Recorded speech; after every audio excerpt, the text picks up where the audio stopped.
CM Dhami ने ABVP प्रांतीय अधिवेशन का किया शुभारंभ। अपनी छात्र राजनीति को किया साझा। कहा, भर्तियों में धांधली के बारे में अब सोचना भी होगा कठिन।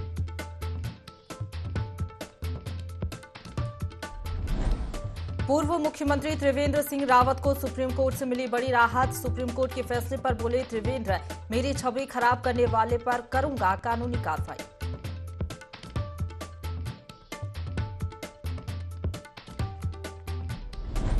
अंकिता भंडारी केस में आज होगी सुनवाई। आरोपी के नार्को और पॉली टेस्ट को लेकर कोर्ट सुना सकता है फैसला।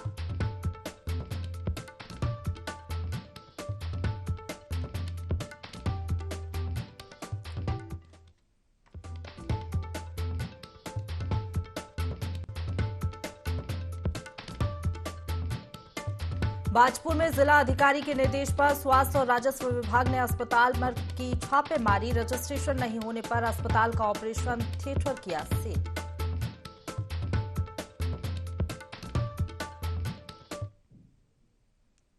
नमस्कार, देवभूमि लाइव देख रहे हैं आप। आपके साथ मैं हूं प्रशंसा। बुलेटिन की शुरुआत करेंगे देहरादून की खबर के साथ, जहां मुख्यमंत्री पुष्कर सिंह धामी का कुमाऊं दौरा है। नवनिर्मित गदरपुर और खटीमा बाईपास का लोकार्पण सीएम करेंगे। पनिया बाईपास का भी लोकार्पण किया जाएगा। दोपहर 12 बजे नेशनल हाईवे कुठरी का निरीक्षण भी करेंगे। शाम 3 बजे देहरादून वापस लौटेंगे। तो देहरादून से खबर बता रहे मुख्यमंत्री पुष्कर सिंह धामी का कुमाऊं दौरा है। नवनिर्मित गदरपुर और खटीमा बाईपास का लोकार्पण वो करेंगे। पनिया बाईपास का भी लोकार्पण किया जाएगा। दोपहर 12 बजे नेशनल हाईवे कुठरी का निरीक्षण करने के लिए वो पहुंचेंगे। शाम 3 बजे देहरादून वापस लौटेंगे।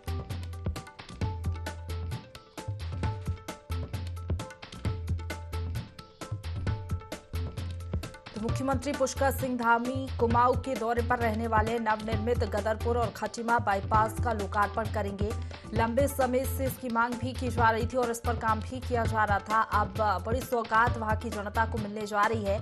नवनिर्मित गदरपुर और खटीमा बाईपास का लोकार्पण करेंगे। पनिया बाईपास का भी लोकार्पण किया जाएगा। दोपहर 12 बजे नेशनल हाईवे कुठरी का निरीक्षण करने के लिए पहुंचेंगे। वहां पर किस तरीके से काम हो रहा है वो देखने के लिए खुद सीएम धामी पहुंचेंगे। वहीं शाम 3 बजे देहरादून वापस लौटेंगे।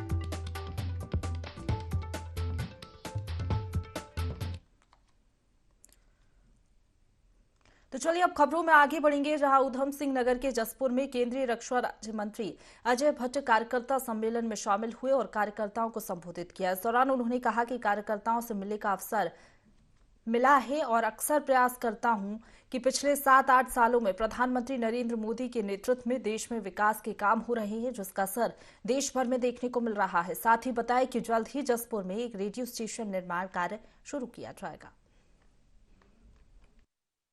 कार्यकर्ताओं से मिलन होते रहना चाहिए। इस नाते मैं हमेशा अपने कार्यकर्ताओं के बीच में रहने का प्रयास करता हूं, क्योंकि दायित्व मुझे केंद्र में माननीय मोदी जी के साथ मिला हुआ है, उनकी कैबिनेट का हिस्सा हूं। इस नाते से मैंने आज ये सम्मेलन किया है। कार्यकर्ताओं को जानकारी देंगे केंद्र सरकार ने क्या किया है, राज्य सरकार ने क्या किया है, किस तरह से हम आज आगे बढ़ रहे हैं। 7-8 सालों में कैसा कायाकल्प हो गया है देश का। अब ऐसे जैसे हमने इतने काम यहाँ लोकल में किए हैं, कैसा जाम लगा रहता था, आप जैसे बाईपास चालू किया है हमने, इतना बड़ा प्रोजेक्ट 800 करोड़, 3,500 करोड़, 4,000 करोड़, इस तरह का पैकेज हम केंद्र से ला रहे हैं हर जगह के लिए। अभी यहाँ एक रेडियो स्टेशन हम फुल फ्लैश, ऐसा नहीं कि वो कोई खाली रिले सेंटर हो, फुल फ्लैश स्टूडियो समेत यहाँ पर हम लोगों ने स्वीकृत कराया है, उसको भी चालू कराना चाह रहे हैं। पैसा पड़ा हुआ है, जगह में थोड़ी सी कहीं पर हो गई अभी बात थी, लेकिन अब जगह भी उसकी हो गई है, तो उसकी भी शुरुआत कराएंगे। अगली खबर को रुख करेंगे, जहां टनकपुर के ग्राम छीनी गोट में आंगनवाड़ी केंद्र निर्माण में धांधली का मामला सामने आया है। आंगनवाड़ी केंद्र के निर्माण में पुरानी और जंग खाई सरिया का उपयोग किया जा रहा है, जिसका ग्रामीणों ने विरोध किया। ग्रामीणों का कहना है कि ग्राम प्रधान पूजा जोशी ग्राम विकास अधिकारी और अन्य अधिकारियों की मिलीभगत से इस धांधली को अंजाम दे रही हैं। मामला उजागर होने के बाद ग्राम विकास अधिकारी ने जानकारी देते हुए बताया कि भवन निर्माण में उपयोग किए जा रहे पुराने सरिये के जाल को हटवा दिया गया है। अब विभागीय जेईई की देखरेख में नए तरीके से पुनः निर्माण किया जाएगा। कि सबकी मिली भगत है। तो क्या कहते हैं, प्रधान जी गलत काम करती हैं इसमें, हर बार हम तो आगे खड़े हुए। जनता का कहना है, हम अकेले, हमारी तो परेशानी है नहीं, पूरे गांव की परेशानी है। पैसा मेटेरियल के लिए हर जगह से आ रहा, बजट आ रहा, तो इसमें नया माल लगना चाहिए। ऐसे नहीं कि पुराना लगा दें और पैसा अपने लिए बचा ले, गलत बात है। आंगनबाड़ी केंद्र बनवा रही हैं प्रधान जी। हमारी शिकायत ये है कि इसमें जितनी भी सरियाएं लगी हैं ये सब पुरानी लगी। अब हम ये चाहते हैं कि ये पुरानी सारी सरियाएं नहीं लगाई जाएं और क्रैंक जाल पड़ा जाए। इसमें छोटे छोटे बच्चों के भविष्य का सवाल है। ये गलत काम हो रहे हैं। जो भी काम करवाने वाला प्रतिनिधि है वो गलत काम करवा रहा है। अब हमने तो 10 बार कहते, हम क्या कहें। अब उनका कहना है कि ऐसे यही सरिया डालो। हमें 2 दिन लग गए जरा सेंटर में। ग्राम पंचायत छेनीकोट में आंगनबाड़ी भवन का कार्य चल रहा था, जिसमें मुझे शिकायत प्राप्त हुई कि उसमें पुरानी सरियाएं लगाई जा रही हैं, जिसमें मेरे द्वारा वहां पर मौका मुआयना किया गया, जिसमें कुछ अंश पुरानी सरियाओं के निकले, जिनसे कि पुराना जो उसमें बिछाया हुआ जाल था वो हटवा दिया गया है, तथा टेक्निकल जो वहाँ पे जो स्पेसिफाइड है उनके द्वारा बताया गया कि इसमें क्रंक जाल पड़ेगा और अब जाल वहाँ पे पुनः नई सरियाओं का क्रैंक जाल बिछाया जाएगा। उसके बाद जेई की उपस्थिति में वहाँ पर लेंटर पड़ेगा, जिससे कि सारे ग्रामवासी आश्वस्त हो। आगे बढ़ेंगे। लोहाघाट के सुई खेस कांटे गांव में घास के लट्ठों में भीषण आग लग गई, जिससे 10 लट्ठे जलकर राख हो गए। दमकल विभाग ने कड़ी मशक्कत के बाद आग पर काबू पाया। ग्राम प्रधान ने बताया कि पीड़ित परिवार को करीब 60,000 से अधिक का नुकसान हुआ है। मौके पर तहसीलदार विजय गोस्वामी और राजस्व उप निरीक्षक राकेश पंगरिया ने नुकसान का आकलन भी किया। वहीं पीड़ित परिवार ने शासन प्रशासन से आर्थिक सहायता की गुहार लगाई है।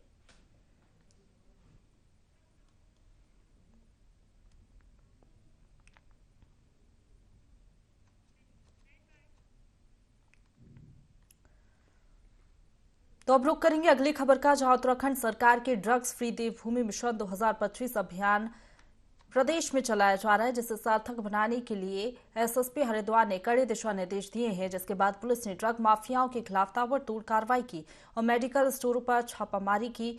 नशीली दवाइयों की चेकिंग भी की गई। साथ ही नशीली दवाइयां बेचने वालों के खिलाफ कड़ी कार्रवाई करने की चेतावनी दी गई। हैरानी की बात तो ये रही कि लगातार स्वास्थ्य विभाग और पुलिस दिन रात अभियान में जुटी हुई है, बावजूद इसके क्षेत्र में कुछ लोग बिना लाइसेंस के मेडिकल चला रहे हैं। मेडिकल स्टोर से काफ़ी सारी पूर्व में भी शिकायतें प्राप्त हुई थी, जिसमें समय समय पर ड्रग इंस्पेक्टर और पुलिस की संयुक्त टीम द्वारा भी इसमें कार्रवाई की जाती रही है। हाल फिलहाल में भी ऐसे मेडिकल स्टोर का पता चला था कि लाइसेंस लेकर घर से ही प्रतिबंधित दवाओं का बेचा जा रहा था, जिसपे भी एनडीपीएस के तहत मुकदमा दर्ज हुआ था। चूंकि मेडिकल स्टोर पर कार्रवाई करने के लिए अधिकृत जो है ड्रग कंट्रोलर या ड्रग इंस्पेक्टर ही है, तो उनको नियमानुसार पूरी जो आज की कार्रवाई की रिपोर्ट रही है वो उचित माध्यम से प्रेषित की जाएगी कि ऐसे गलत मेडिकल स्टोर या जो नियम विरुद्ध चल रहे हैं या कहीं ना कहीं प्रतिबंधित दवाओं को नियमानुसार ना बेचकर वैसे बेचा जा रहा है, तो उस पर कार्रवाई करें और उस पर जो भी उनके नियमानुसार कार्रवाई, लाइसेंस निरस्तीकरण की हो या अन्य कार्रवाई हो, उस पर कार्रवाई करें। उसकी विस्तृत रिपोर्ट जो है प्रेषित की जा रही है। तो आगे बढ़ेंगे। जोशी मठ में हो रहे भूस्खलन और भू धसाव को लेकर सीएम धामी ने चिंता जाहिर की है। सीएम धामी ने अधिकारियों को निर्देशित किया कि पीड़ित परिवारों को सुरक्षित स्थानों पर रहने की व्यवस्था की जाए, साथ ही उनके खाने पीने की भी व्यवस्था की जाए। आगे उन्होंने कहा कि स्थिति का जायजा लिया जा रहा है। आने वाले दिनों में मैं खुद प्रभावित क्षेत्रों का दौरा करूंगा।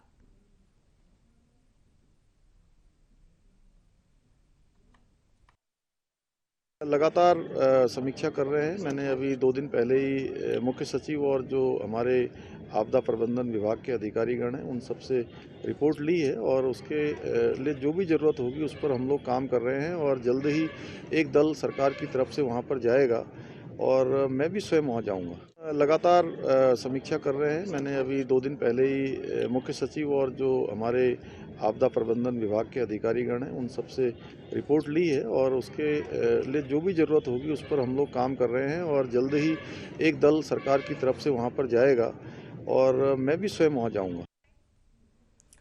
रक्षा मंत्री राजनाथ सिंह 14 जनवरी को देहरादून के दौरे पर रहेंगे, जहां वे सैनिक दिवस के मौके पर शौर्य स्थल का लोकार्पण करेंगे और रिटायर्ड सैनिकों से मुलाकात करेंगे। उत्तराखंड के सैनिक कल्याण मंत्री गणेश जोशी ने कहा कि रक्षा मंत्री राजनाथ सिंह का उत्तराखंड से पुराना नाता है। देखिए 14 तारीख को वेटरन डे है और इस अवसर पर देश के रक्षा मंत्री राजनाथ सिंह जी यहाँ पर आ रहे हैं। वो सैनिकों से सीधा संवाद करेंगे। यहाँ पर एक शौर्य स्थल है, उसका भी लोकार्पण उनके द्वारा किया जाएगा। मैं माननीय राजनाथ सिंह जी का आभार व्यक्त करता हूँ कि समय समय पर, क्योंकि उनका इस प्रदेश से विशेष लगाव है इस राज्य के निर्माण में उनका बहुत बड़ा योगदान है। इस राज्य को बनाने का जो प्रस्ताव पास हुआ था उस विधानसभा में, तो उस टाइम वो उत्तर प्रदेश के मुख्यमंत्री थे, और जो सैन्य धाम विशाल में यहाँ पर बना रहे हैं उसका भूमि पूजन भी उनके करकमलों द्वारा हुआ है। मैं उनका अभिनंदन। आगे बढ़ेंगे। बाजपुर में केंद्रीय रक्षा राज्य मंत्री और सांसद अजय भट्ट ने चीनी मिल और आसवनी का निरीक्षण किया। निरीक्षण के दौरान उन्होंने कर्मचारियों द्वारा किए जा रहे कार्य और चीनी की अच्छी गुणवत्ता को देखकर कर्मचारियों और अधिकारियों की सराहना की। साथ ही उन्होंने आसवनी और चीनी मिल को बेहतर बनाने में सरकार से मदद दिलाने का भरोसा दिया। इस दौरान सांसद अजय भट्ट ने कहा कि बाजपुर की चीनी मिल बेहद पुरानी है और मशीनें भी काफी पुरानी हो चुकी हैं, जिसे चलाना काफी मुश्किल कार्य है, लेकिन कर्मचारियों और अधिकारियों की मेहनत से चीनी मिल बेहतर तरीके से चल रही है। उन्होंने जल्द ही सरकार से चीनी मिल को आधुनिक कराने का प्रयास करने की बात कही। चीनी मिल अपने आप में बहुत बड़ा प्रोजेक्ट है और बहुत पहले से ये चलती आ रही है। इसके बॉयलर जो हैं वो सन 60 के हैं। अब आप समझ लीजिए तब के मैकेनिक मिलना भी बड़ा मुश्किल है। यहाँ का जो टेक्निकल स्टाफ है वो बहुत होशियार है, उन्होंने पकड़ लिया है और काफ़ी पुरानी है। जो प्लांट है, क्या प्लांट है, वो अपना जो मैनुअल चल रहा है, ऑटोमेटिक प्लांट बनने की ज़रूरत है। जो भरने वाला प्लांट है, ग्रेडिंग करता है, जो एक से एक लेटेस्ट मशीनें आ गई हैं, वो मशीन सरकार हमारी ज़रूर यहाँ लगाएगी। मुझे ये पूरा विश्वास है और इस पर वार्ता भी सरकार से चल रही है। सरकार स्वयं भी चिंतित है। चीन सीमा से लगे नेलांग बॉर्डर रोड को पीएम मोदी और रक्षा मंत्री राजनाथ सिंह ने राष्ट्र को समर्पित किया। इस दौरान 28 बीआरओ परियोजना को राष्ट्र को समर्पित किया गया। इस मौके पर गंगोत्री से विधायक सुरेश सिंह चौहान ने बीआरओ जवानों के साथ विधिवत पूजा पाठ कर बॉर्डर सड़क का उद्घाटन किया। विधायक ने कहा कि विषम परिस्थितियों में बीआरओ के लगातार प्रयासों से सड़क निर्माण कार्य पूरा हो गया है। उन्होंने पीएम मोदी और रक्षा मंत्री राजनाथ सिंह का धन्यवाद भी दिया। बता दें कि भारत चीन सीमा पर 23 किलोमीटर चौड़ीकरण हुआ है, जो कि सामरिक दृष्टि से महत्वपूर्ण है।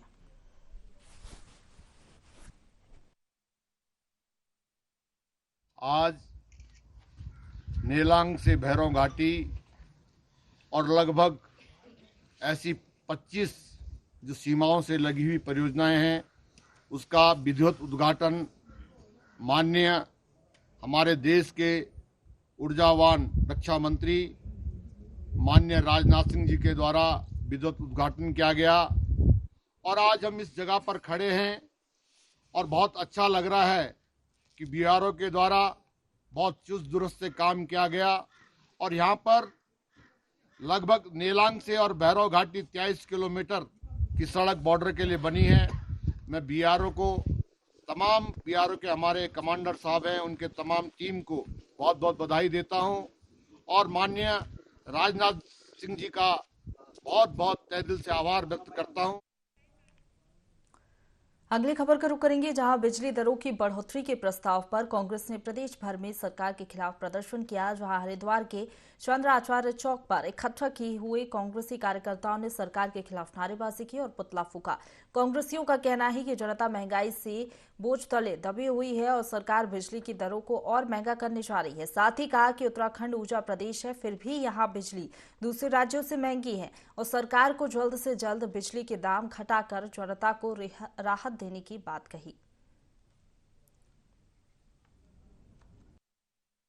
पहले महंगाई चरम स्पर्श पे है और ऐसे में राज्य सरकार ने बिजली की दरों में भारी बढ़ोतरी कर दी है, जिससे आम जनता को काफ़ी परेशानियों का सामना करना पड़ेगा। लोगों के पास रोजगार नहीं है, काम नहीं है, बिजनेस नहीं है। ऐसे में इस तरह की चीज़ें अगर कीमतों में बढ़ोतरी कर दी जाएगी तो ये इसका असर सीधा जनता के ऊपर पड़ेगा, आम जन पे पड़ेगा। तो हम आज कांग्रेस के सभी लोगों ने यहाँ आकर एकत्रित होकर राज्य सरकार के खिलाफ पुतला फूका और सरकार से मांग करी है कि जो बिजली की बढ़ोतरी हुई है उसको तुरंत वापस लिया जाए। प्रदेश अध्यक्ष जी के आह्वान पर आज उत्तराखंड सरकार के पुतले फूके जा रहे हैं। ये दुर्भाग्य की बात है कि हमारा प्रदेश ऊर्जा प्रदेश कहलाता है। हम ऊर्जा बनाते हैं और सबसे महंगी ऊर्जा हम खरीद रहे हैं, तो ये इससे बड़ी दुर्भाग्य की क्या बात होगी। और दूसरे प्रदेश ऊर्जा खरीदते हैं और अपने लोगों को ऊर्जा सस्ती दे रहे हैं। ऊर्जा में यहाँ ऊर्जा बन रही है और ऊर्जा अपने लोगों को महंगी दी जा रही है। इसका कांग्रेस विरोध कर रही है। तो ऊर्जा के रेट कम होने चाहिए, जिससे इस महंगाई के दौर में लोगों को कुछ राहत का काम हो। तो आगे बढ़ेंगे। देहरादून में आम आदमी पार्टी ने केंद्र सरकार की कानून व्यवस्था के खिलाफ पुतला फूंका। प्रदेश में दिल्ली के कंजावला की घटना को लेकर आक्रोश बना हुआ है। प्रदेश समन्वयक ज्योत सिंह विष्ट के नेतृत्व में केंद्र सरकार का पुतला फूंका गया और दिल्ली पुलिस पर पीड़ित परिवार और स्थानीय लोगों को धमकाने के आरोप लगाए और कहा कि पुलिस अपराधियों पर कार्रवाई की बजाय बचाव का काम कर रही है।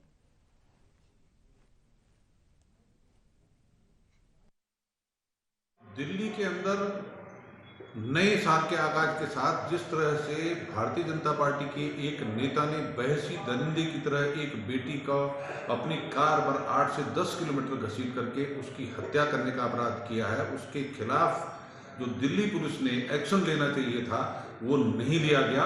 इसके विरोध में आम आदमी पार्टी ने आज देहरादून में आराघर चौक पर भाजपा की केंद्र सरकार का पुतला दहन किया। केंद्र सरकार को इसके लिए सचेत होना चाहिए। वैसे भाजपा के नेताओं का भाजपा के केंद्र में सत्ता में आने के बाद है वो इतिहास बहुत ही आपराधिक इतिहास है और वो लगातार बेटियों की अस्मिता पर चोट कर रहे हैं, तो उसके खिलाफ आम आदमी पार्टी मजबूती से लड़ती रहेगी।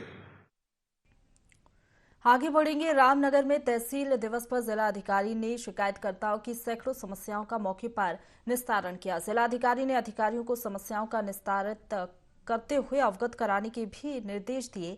तहसील दिवस पर पेंशन, सड़क, विद्युत से संबंधित छोटी छोटी समस्याएं आई थीं। जिला अधिकारी ने कहा कि जन कल्याणकारी योजनाओं को अंतिम व्यक्ति तक पहुंचाना प्रशासन की जिम्मेदारी है। उन्होंने कहा कि जन समस्याओं के निवारण के लिए अधिकारी क्षेत्र का भ्रमण करें।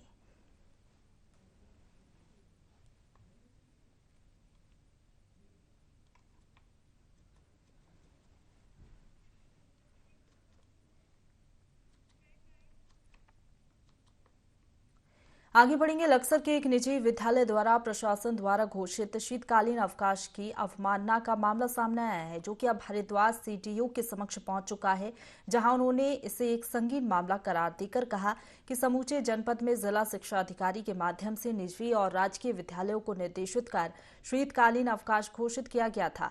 अत्यधिक सर्दी और शीतलहर के मौसम में बच्चों का विद्यालय आगमन उनकी सेहत के लिए अच्छा नहीं होगा। उन्होंने इसकी अवमानना करने वाले विद्यालय के खिलाफ एसडीएम को जांच और दोषी पाए जाने पर कार्रवाई के निर्देश दिए। शिक्षा अधिकारी के माध्यम से हमने सभी स्कूल्स को, प्राइवेट हो या पब्लिक स्कूल्स हो, सभी को कम्युनिकेट पहले से ही करवा दिया गया है कि 13 तारीख तक अवकाश सभी जगह पे रहेगा। विंटर सीजन चल रहा है, तो इस टाइम पे बच्चों का स्कूल जाना सही भी नहीं है, बच्चों की सेहत के लिए भी हानिकारक हो सकता है। तो बच्चों की सुरक्षा को ध्यान में रखते हुए अवकाश राज्य स्तर से ही डिक्लेयर किया गया है। अगर कोई भी स्कूल ऐसे बिना परमिशन के या इस अवकाश के बाद भी अगर ऑपरेट कर रहा है, तो सभी एसडीएम्स को पहले से ही निर्देशित किया गया है कि रैंडम इंस्पेक्शन करें और अगर ऐसा कोई भी स्कूल संचालित किया जा रहा है तो उस पर तुरंत कार्रवाई। आगे बढ़ेंगे। सुप्रीम कोर्ट ने उत्तराखंड के पूर्व मुख्यमंत्री त्रिवेंद्र सिंह रावत को बड़ी राहत दी है।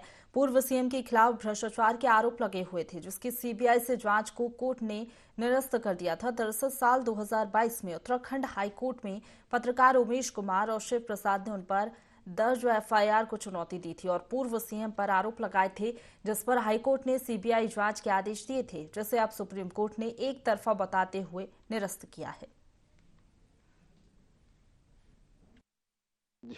सर्वोच्च न्यायालय ने एक निर्णय किया है, जो एक केस सुप्रीम कोर्ट में चल रहा था। तो सबसे पहले मैं सुप्रीम कोर्ट के विद्वान न्यायाधीशों का बहुत बहुत धन्यवाद करता हूं और धन्यवाद करना चाहूंगा तमाम अधिवक्ताओं का, जिन्होंने इस केस में मेरी ओर से पैरवी की है।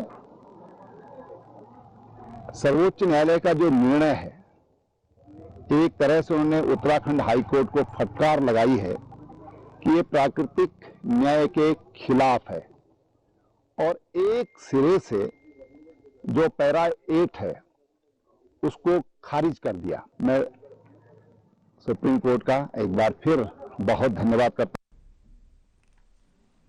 तो सुप्रीम कोर्ट ने उत्तराखंड के पूर्व मुख्यमंत्री त्रिवेंद्र सिंह रावत को बड़ी राहत दी है। पूर्व सीएम के खिलाफ भ्रष्टाचार के आरोप लगे हुए थे, जिसकी सीबीआई से जांच को कोर्ट ने निरस्त कर दिया है। दरअसल साल 2022 में उत्तराखंड हाईकोर्ट में पत्रकार उमेश कुमार और शिव प्रसाद ने उन पर दर्ज एफआईआर को चुनौती दी थी और पूर्व सीएम पर आरोप लगाए थे, जिस पर हाईकोर्ट ने सीबीआई जांच के आदेश दिए थे, जिसे अब सुप्रीम कोर्ट ने निरस्त कर दिया है।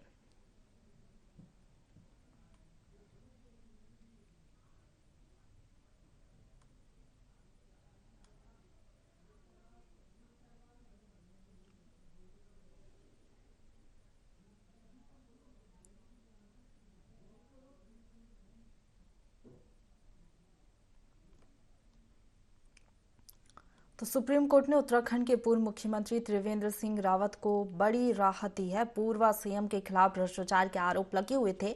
आपको बता दें कि सीबीआई से जांच को कोर्ट ने निरस्त कर दिया है। दरअसल साल 2022 में उत्तराखंड हाईकोर्ट ने पत्रकार उमेश कुमार और शिव प्रसाद ने उन पर एफआईआर दर्ज कराई थी और जो दर्ज हुई थी एफआईआर उस पर चुनौती दी थी और पूर्व सीएम पर आरोप भी लगाए थे, जिस पर हाईकोर्ट ने सीबीआई जांच के आदेश दिए थे, जिसे अब सुप्रीम कोर्ट ने निरस्त कर दिया है।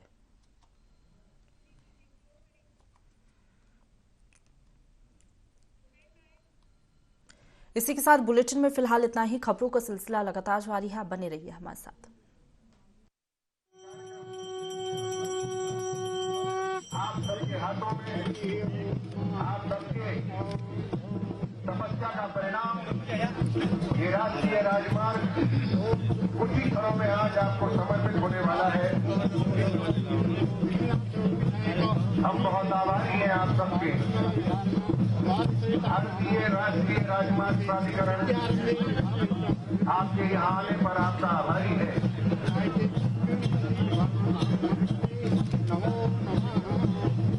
ढोलिया नृत्य के साथ और बैक पाइपर बैंड के साथ हमारे बच्चे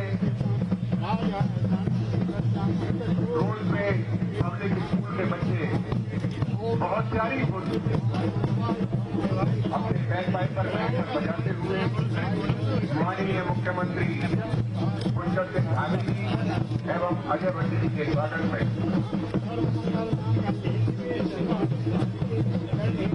माननीय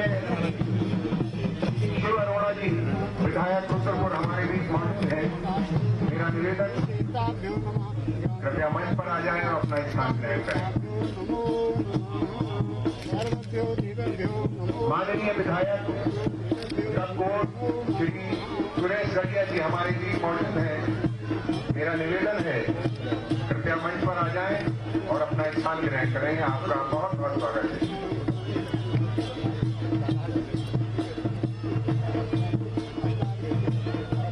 प्रज्वलन का कार्यक्रम संपन्न हुआ और हमारे पुरोहित विधिवत पूजन करवाते हुए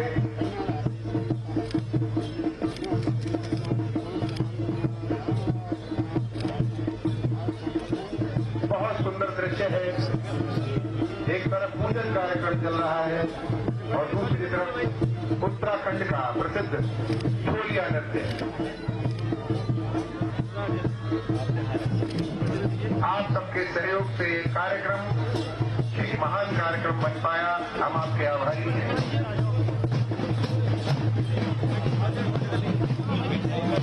बड़ा मनोरम दृश्य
और पीछे उधर से बच्चे पीछे पत्थर गिर गया।